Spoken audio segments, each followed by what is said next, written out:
गरीब किसान की ईमानदारी। किसी गांव में एक गरीब किसान अपनी पत्नी और 2 बच्चों के साथ रहता था।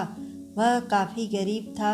उसके पास थोड़ी सी ज़मीन थी जिसमें बहुत ही कम मात्रा में फसल हो पाती थी, जिस वजह से उस गरीब किसान का गुजारा किसी तरह से हो पाता था। वह किसान गरीब जरूर था, लेकिन वह बहुत ही ईमानदार था। कभी भी उसने गलत तरीके से पैसे कमाने के बारे में नहीं सोचा था। किसान के बच्चे छोटे थे, जिस वजह से किसान को उनके पालन पोषण की भी चिंता हमेशा सताती रहती थी, जिस वजह से गरीब किसान और पत्नी हमेशा चिंतित रहते थे। गरीब किसान अपनी पत्नी के साथ अपने खेत में खूब मेहनत करता था, लेकिन उसके मन मुताबिक उसका फसल नहीं हो पाता था कि उसके परिवार का गुजारा हो सके। कभी कभी ऐसा भी समय आता था कि उस गरीब किसान के पास खाने के अन्न भी नहीं होते थे। फिर उसकी पत्नी दूसरों के घर में काम करके अनाज लाती थी, जिससे उनको भोजन मिल पाता था।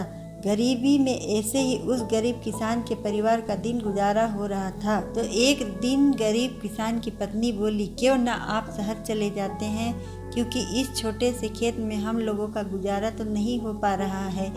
तो ऐसे में आपको शहर में कोई काम मिल जाएगा, जिससे हम लोगों के दिन अच्छे हो जाएंगे। पत्नी की यह बात सुनकर किसान देर तक सोचता रहा। फिर उसने अगले दिन शहर जाने का फैसला किया। फिर अपनी पत्नी से विचार विमर्श करने के बाद वह गरीब किसान शहर जाने के लिए निकल पड़ा। काफ़ी दूर चलने के बाद वह गरीब किसान शहर के एक रिहायशी इलाके में पहुंच गया, लेकिन वह गरीब किसान इस शहर से अनजान था। उसका कोई जानने वाला नहीं था। वह काफ़ी थक भी गया था और एक पेड़ के नीचे बैठकर आराम कर रहा था। तभी उसके पास एक बड़ी गाड़ी आकर रुकी, जिसमें सूट बूट पहना एक व्यक्ति निकला और वह पास के फल की दुकान से कुछ फल खरीदने गया। फिर वह सूट बूट वाला व्यक्ति अपने हाथ में पर्स और फल थैला लेकर फिर से गाड़ी में बैठने गया कि अचानक से उस व्यक्ति का पर्स जमीन पर गिर गया, जिसमें काफ़ी पैसों के ढेर सारे कागजात थे, जो कि बहुत कीमती भी थे। और फिर गिरे पर्स से अनजान वह सूट बूट वाला व्यक्ति अपनी गाड़ी में बैठकर आगे निकल गया। तो पास में बैठा गरीब किसान इस घटना को देख लिया था और वह फिर उठकर उस पर्स के पास आया और पर्स को उठा लिया, जिसमें उस व्यक्ति का घर का पता भी था। तो वह गरीब किसान भले ही गरीब था, लेकिन वह ईमानदार था। उसने उस पर्स को वापस करने के लिए विचार किया। फिर वह लोगों की मदद से दिए पते पर पहुंच गया, जहां उस व्यक्ति का बहुत बड़ा घर था और गेट के अंदर बहुत बड़ा बगीचा भी था। तो वह गरीब किसान वहां पर रहने वाले गार्ड को बुलाया और उस व्यक्ति का फोटो दिखाकर उनसे मिलने के लिए बोला। तो गार्ड ने उसको सूट बूट वाले व्यक्ति से मिलाने के लिए बंगले के अंदर ले गया। फिर थोड़ी देर बाद वह सूट बूट वाला व्यक्ति गरीब किसान के सामने आ गया और आने का कारण पूछा। तो उस गरीब किसान ने अपने जेब से पर्स लौटाते हुए गिरे हुए पर्स की सारी घटना उस व्यक्ति से बता दिया।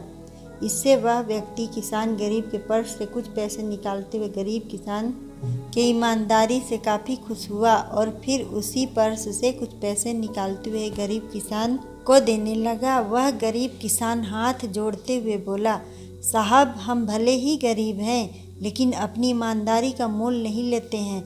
अगर देना ही है तो इस शहर में अनजान है और पहली बार आए हैं। इस शहर में हमारा कोई जानने वाला नहीं है।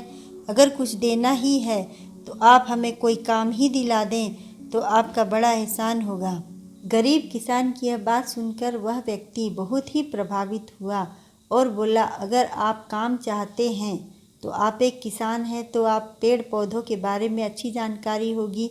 चाहो तो आप हमारे इस बगीचे के लिए माली के रूप में काम कर सकते हो, जहाँ पर आपको अच्छी पगार के साथ साथ यही रहने के लिए कमरा और खाना भी मिल जाएगा। अगर आप चाहो तो यह काम कर सकते हैं। गरीब किसान उस व्यक्ति की बात सुनकर वहाँ काम करने के लिए राजी हो गया। इसी तरह ईमानदारी के चलते उस गरीब को अनजान शहर में भी अच्छा काम मिल गया और फिर धीरे धीरे उस गरीब किसान के परिवार के दिन सुधरने लगे। इस कहानी से हमें यही सीख मिलती है कि भले ही हम चाहे कितने ही गरीब क्यों ना हों, लेकिन हमें कभी भी ईमानदारी नहीं छोड़ना चाहिए। अगर आपको ये कहानी अच्छी लगी तो चैनल को लाइक सब्सक्राइब करें और कमेंट में बताएं कि ये कहानी आपको कैसी लगी। धन्यवाद।